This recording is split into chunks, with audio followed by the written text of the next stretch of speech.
Hi, welcome to this tutorial on a blues tune, Freddie the Freeloader. This tune was written by Miles Davis and came off his studio album, Kind of Blue, recorded in 1959. It really was one of those iconic albums of jazz. It was the Kind of Blue album. It changed us a bit in that it created space, and Miles Davis is known for less is more. A great album to listen to. It has some awesome players on it as well, like John Coltrane, Wynton Gilly, Bill Evans, and of course Miles Davis on trumpet. Now, we're going to learn Freddie the Freeloader, so I'm going to play a simple version for you at the piano and then start showing the changes, why it's an unusual blues. Freddie the Freeloader.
Freddie the Freeloader by Miles Davis. And what we're going to do is we're going to break this simple but unusual blues into a few parts to help you understand it and learn how to play it. So we're going to break it into the head, the chords, the soloing tools, and then we'll talk about how to play it, form and all that wonderful stuff. So first of all, the head. What is the head? It's a term that is really just blown out of slang usage. The head is simply just the tune.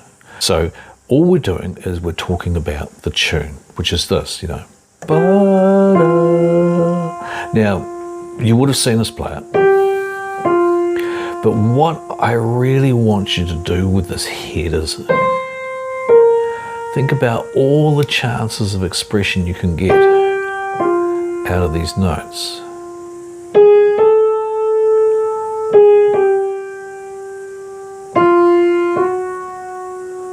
Now, I'm not playing every note at the same volume, and that's really important. Don't play anything really, a tune of anything with all the same volume notes. You need to make the most of every shift and pitch in order to create ideas of expression. Now, clearly that's not a big movement, it's only a tone, right? But that's all you've got. Miles didn't move around much in this tune, so you've got to make the most of everything. Just drop onto it, roll off.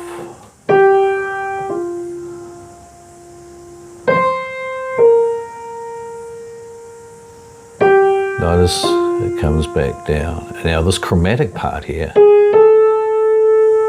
dropping down.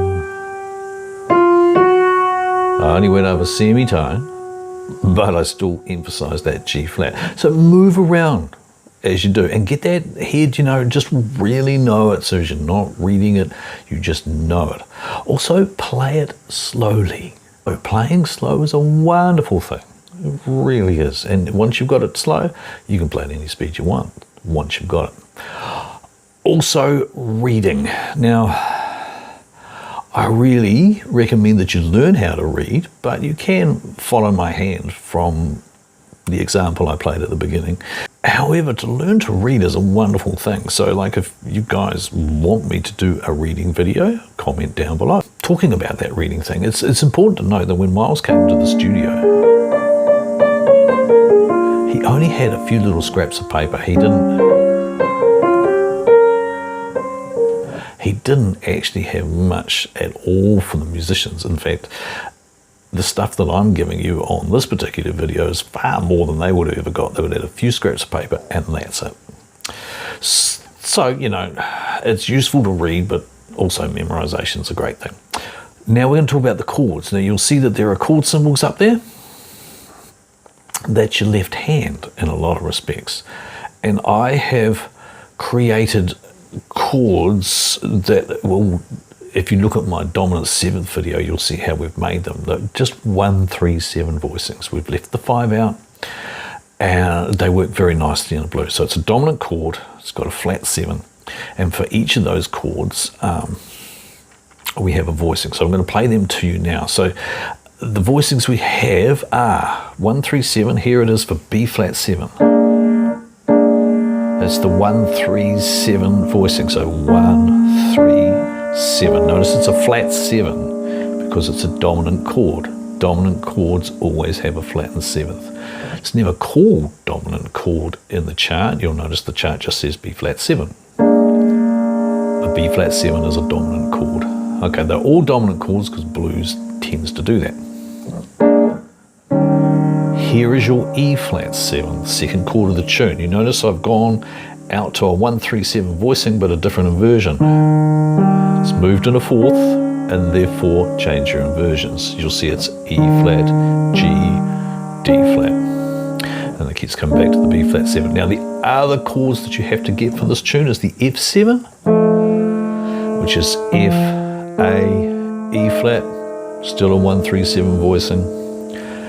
And the final one you need to get is the A flat 7. Now you might have noticed me calling it an unusual blues.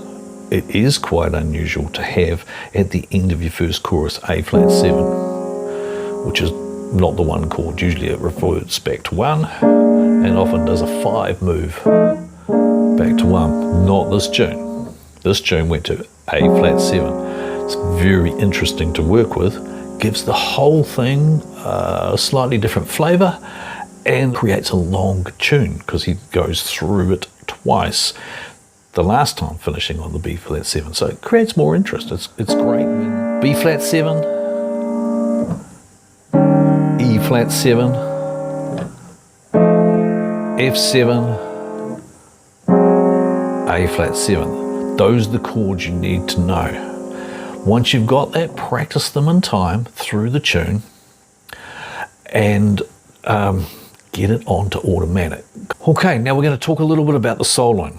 Now the first thing about the soloing is that we're just going to give you a scale to work with. There are a huge amount of options of soloing. To be perfectly honest, any of those notes would work really, some a little bit more out than others. But we want to create like a safety net, notes that you will know will work throughout without you having to worry about it too much. And the best one for this one is B flat blues. Now, we will do some blues videos and talk about the whole form of blues, but right now we just want to learn the B flat blues scale. So first of all, play it once. Here it is.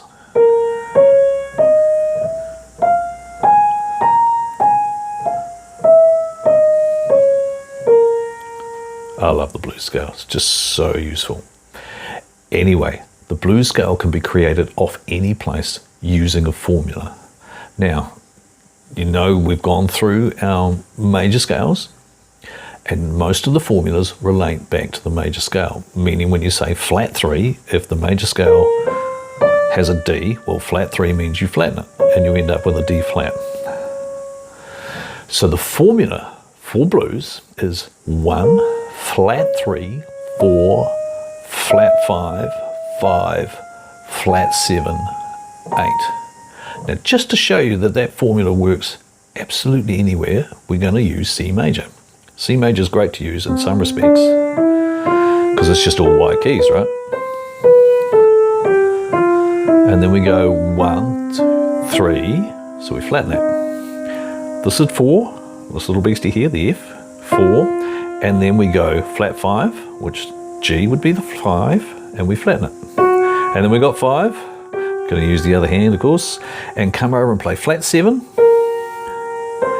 Those are our notes for the C blues. And you listen, 1, 3, 4, flat 5, 5, flat 7, root again. That will work off any scale. So all those scales I gave you were the major scales. If you choose to put this formula against them, you can get all the blues scales. I will do a video on the blues scales, but there you go. If you're feeling advanced, go for it. It's really useful to have. Now, back to our B flat blues.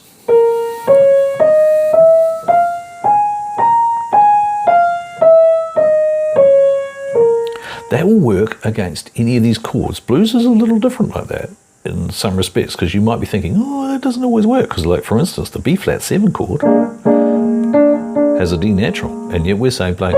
So you've got this. Think, ooh, okay, that's a bit harsh and out there. It will work. The blues has a certain vibrancy brought about by this cluster in the middle,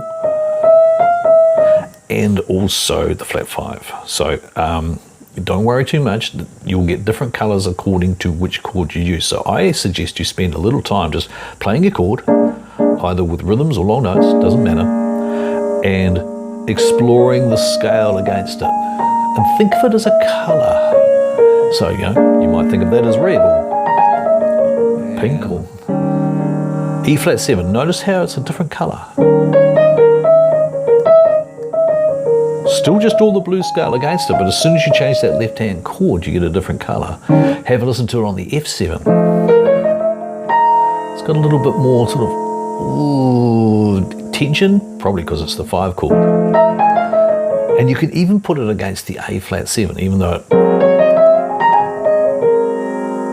a lot of it may not necessarily work in your mind, but it does. It's great. You know, for instance, the C there, it's not in the blues scale.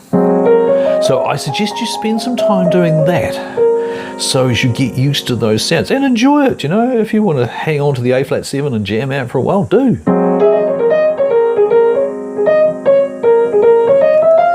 All piano playing should be fun, particularly for the person putting in the hard work, i.e. you. Make sure you're enjoying yourself. So, you know, if you want to jam out on A flat 7 against a B flat blues, do. It will always help you playing. Okay, let's go at another soloing tool, which you should always consider and use, because this will give you a little bit of variation, is the actual chord notes themselves. So if you're thinking about B flat blues, if you're thinking about the B flat 7 chord, you can use any of the chord tones from that chord. Same with the E flat 7. Right, F7. And the A flat 7 here, which gives you some more notes. So there's some interesting things that you can use for in your soloing department. And of course you can always play out. Now by playing out means that if I'm thinking B flat blues and I suddenly put the major 7 in instead, you can hear how that creates real tension. You know, it doesn't fit in that scale, so there's tension, then you just resolve it. That's a very useful soloing tool. So playing out's perfectly acceptable. Just you need to play in a sense that you will give yourself pleasure. And if you do that, then you'll woo your audience as well. So play out a bit. Now, let's talk about how to play this tune. I played a pretty neat little tidy version because I didn't want to take up too much time, really. But, you know, like for instance, I only did a small solo. You can do a solo that lasts for as long as you like, really. You can also, at the end, solo a bit. Like for instance, here's your...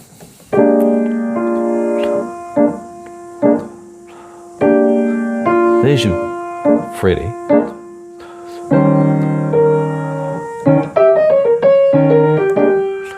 you can add in there variations.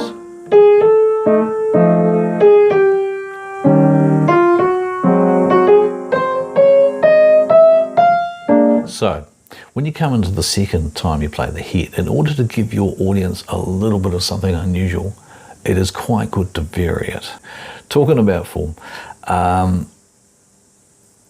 you can actually define your form yourself.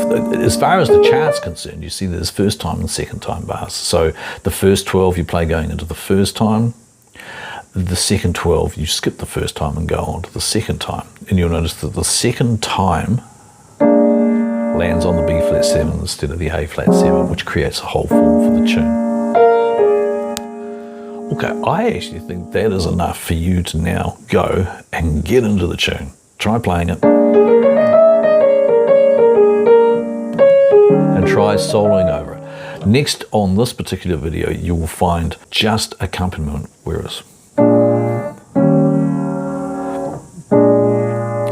And I suggest that you actually take some time to solo over that. That'll mean that you don't have to think about your left hand. You can just, let it rest in your lap or something and really have a good time solo. It's good to do that. I know that when I very first started soloing, I was in a band. So the band was covering all the clever stuff, the fundamentals of the tune. And I was just having a good time. I want you to try and do that yourselves so as that you get a sense of pleasure from the soloing, and then eventually the discipline of keeping the left hand in place while you're soloing will come to you. Okay, thank you for watching. We're going to finish on a Freddie the Freeloader jam. The backing track is just after this. Please do subscribe. Questions down below. I've been thinking probably the reading video next, but I do have something special coming up as well. So let me know what you would like to hear and have some fun with this. Jam it out. I'll publish the Freddie the Freeloader backing video as well, just by itself, and that way you can loop it and just jam out and have a bit of fun. So don't be too judgmental, have a good time, and I'll see you next video. Thanks, bye for now. 1, 2, 1, 2.